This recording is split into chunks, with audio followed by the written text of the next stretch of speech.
Now we start this hour in Europe, where Ukraine's military intelligence agency has claimed responsibility for two major attacks on Russia's railway system over the weekend.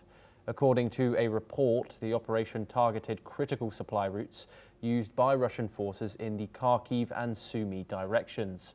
The first blast occurred on September the 13th on the Kursk line, where mines detonated during a demining attempt, killing two Russian National Guard officers and injuring another.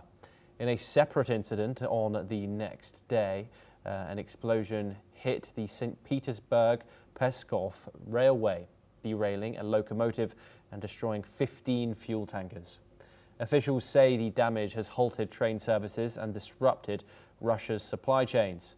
Ukraine's HUR agency has said the operation was uniquely complex and will force Russia into serious logistical challenges that could limit its offensive operations. The claims, however, have not been independently verified.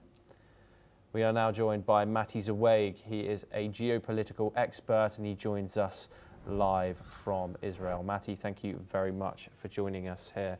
How significant How significant of an operation is this? We've seen these visuals of these trains completely derailed, carriages strewn over the railway on their side and such. How will this affect Russia's military operations?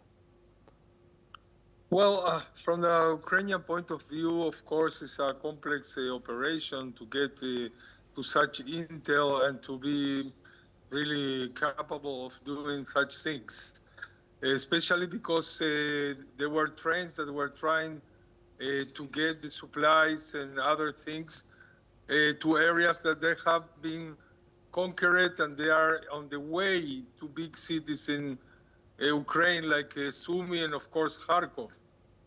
They are trying to open their way, invading and conquering more and more villages in their way to these places.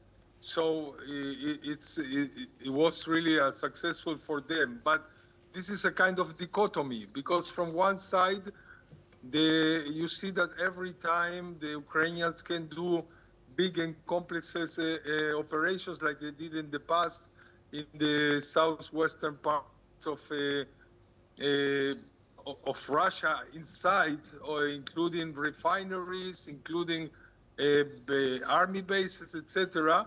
But according what's happening on the ground, the Russians in the last 10, 11 months, they are all the time going further and further and conquering more and more villages and area, especially in eastern Ukraine. So this is a big dichotomy, that from one side they can do big operations, on the other side they failed in the last year to do a big counter-offensive and to take back their territories.